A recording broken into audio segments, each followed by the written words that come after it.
Hello everybody, my name is Dratnos, and today we're taking a look at the Totemic Shaman hero talent tree. This is a shared hero talent tree between Resto Shamans and Enhancement Shaman. So, what do we have here? Let's start by looking at it in Resto, and then we'll take a look at it in Enhance. So I guess I shouldn't have clicked that button. Up at the top, we have Surging Totem, which is an instant 20-second cooldown. It replaces Healing Rain, so again, not a new button or anything like that you have to add to your bar, not increasing the total amount of buttons, which very few hero talent trees have added a full button. Almost all of them that give you an active replace something else, and this is following in that tradition. It's 20-second cooldown. It summons a totem at your feet that immediately and every 5 seconds casts Healing Rain within 30 yards where allies are present, healing for 30% more than a normal Healing Rain, lasting 20 seconds. The totem does. Pretty awesome. Right? Healing Rain is a high-value Shaman button, but it has a cast time, and it has the problem of people moving out of it. Surging Totem, on the other hand, will place those Healing Rains for you. It's instant cast, right? And then the Surging Totem has the cast time, but you don't care about that because you're not the Surging Totem, so it can cast time if it wants. And then it will place the Healing Rains wherever there are allies. Every 5 seconds, it'll move them to wherever the allies are, and it heals for 30% more than a normal Healing Rain, so it sounds great off the top. We have Totemic Rebound, which is not yet implemented, but it says Chain Heal now jumps to a nearby totem once it reaches its max targets, causing it to bounce an additional time to a nearby injured ally. Now, Chain Heal usually falls off in healing each time it bounces, right? That's kind of the default way that Chain Heal works, right? But you do sometimes get to have it where it doesn't have fall off on each bounce. So I wonder if this bounce will fall off effectively twice, right, between the 5th and the 6th target healed, because it's bouncing 2 times between the 5th and the 6th target. I wonder if it'll work that way.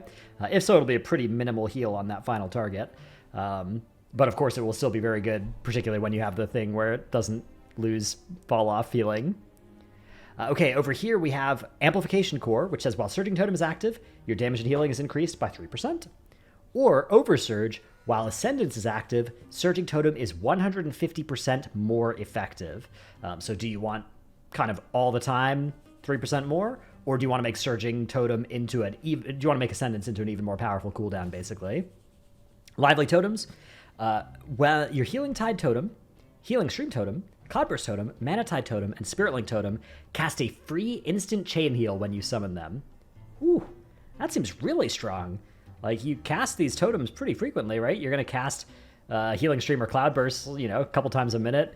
Healing Tide and Spirit Link, big CDs, but, like, you drop a Spirit Link and instantly it's going to cast a Chain Heal. Big value. This seems really sick. Oversized Totems increases the size and radius of your totems by 15% and the health by 30%. Okay, increasing the health of your totems, not really something that matters for PvE. The radius is relevant. The size is cosmetic. What are the other option here? It's Swift Recall, removing a harmful effect with Tremor, Poison Cleansing, or controlling an enemy with Capacitor or Earth Grab Totem reduces the cooldown of the totem used by 5 seconds, cannot occur more than once every 20 seconds per totem. So poison. Otherwise, you'd be able to drop a Poison Cleansing totem in a situation where everybody was getting poisoned, like, say, the end of Halls of Infusion, the middle of Halls of Infusion, and it would just get right off cooldown immediately, so that doesn't work. 2 pretty niche effects here, more PvP aimed. Neither of these are going to be that important for PvE. This is kind of just like 5 seconds off your stun totem, for the most part, or 15% radius increase on your totems, which is probably the better version, right? Like, a wider stun, your healing totems will be able to heal people farther away. Okay. Wind Barrier says, if you have a totem active, your totems grant you a shield absorbing damage for 30 seconds every 30 seconds. So it's Pride as long as you have a totem. Now it says your totems grant you a shield. My read of this is probably that the shield will be the same size no matter how many totems you control, and I think it should work that way. But potentially the way that it's worded, maybe they mean that each totem will give you a shield, in which case I think that would probably be worse. I don't want to have to metagame around like, okay, it's almost 30 seconds. I have a free global. Let me just drop a stun totem on single target so I can get an extra hit of my shield. Like, that sounds pretty bad. So I think it's more likely to work the other way anyway, though. Reactivity says your healing spells cause your Healing Stream totems to heal a nearby ally immediately at 50% effectiveness, and Cloudburst Totem stores 25% additional healing. Nice. Again, raw value. Imbuement Mastery increases the duration of your Earth Living effect by 6 seconds, which is now, okay, you want to talent Earth Living probably with this. Then we either have 25% damage and healing on Surging Totem, your main thing, or you learn a new weapon imbue, Tidecaller's Guard. This can only be applied to shields, and it increases your healing done by 2% and the duration of your healing stream and Cloudburst totems by 3 seconds. Okay, so again, do you want to buff up Surging Totem, or do you want to buff up your entire kit? This won't work if you're using a staff, but it will if you're using a weapon and a shield as well. Totemic Coordination, chain heals from your totems are 30% more effective. Bang, again, raw value. Or Earth Surge, allies affected by your Earthen Wall, Ancestral Protection Totem, and Earth Living effect receive 10% increased healing from you. So depending on the situation, this could be quite good. Usually the places where you'd use those totems are places where people receiving extra healing is good. On the other hand, healing received increase tends to be a pretty weak defensive stat. And Resto Shaman kind of inherently has that effect built into their mastery as well.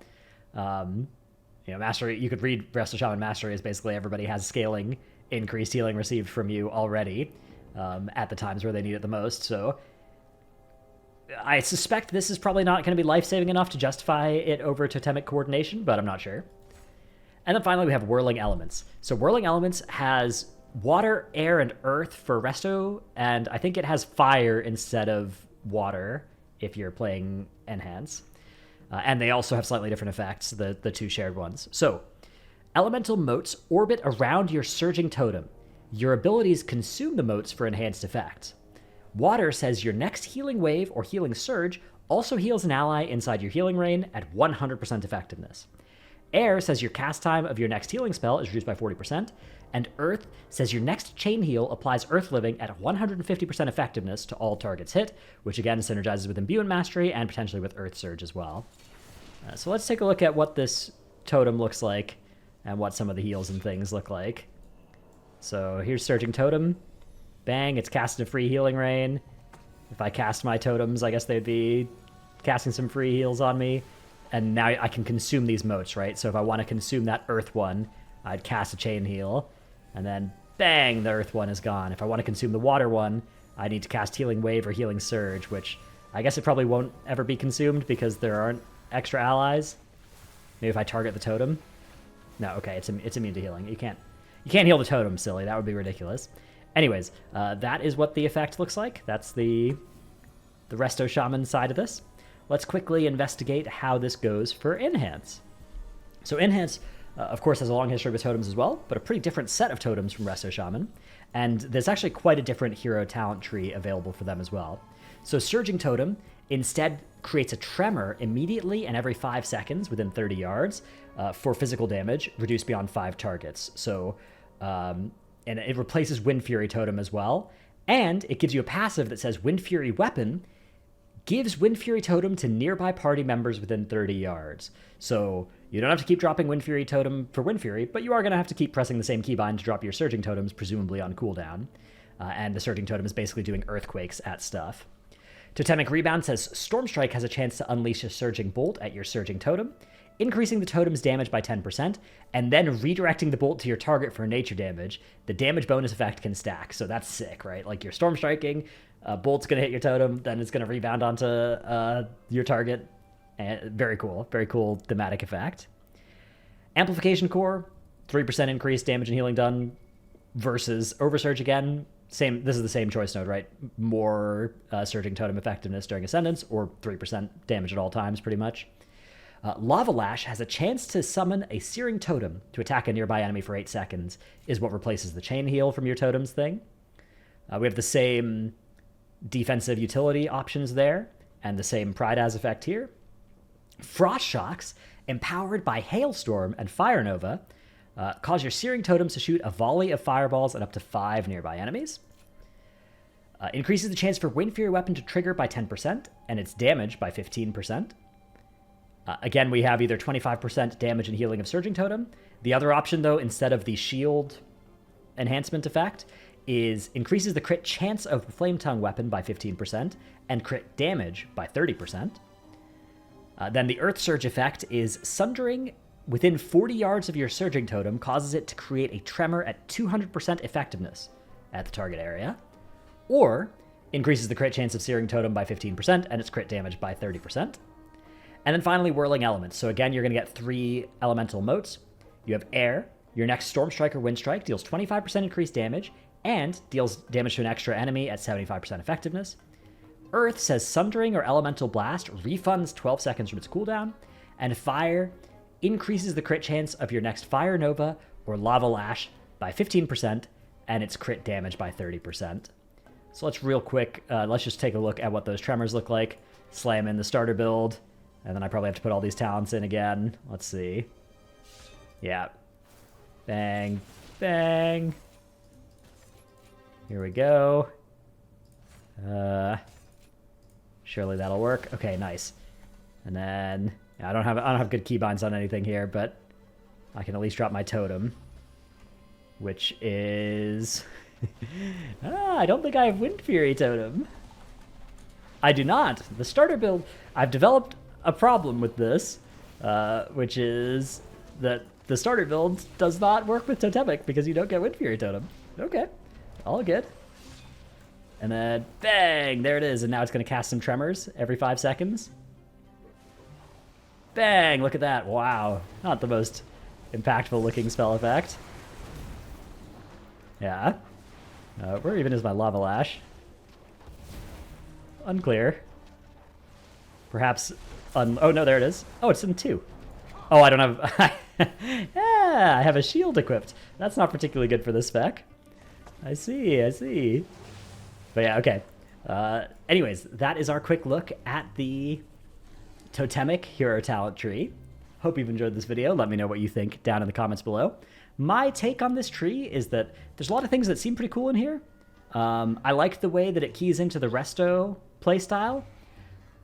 I think this is probably less cool than Stormbringer for Enhance. For Resto, Farseer is also sick, but I think Resto just has 2 great trees.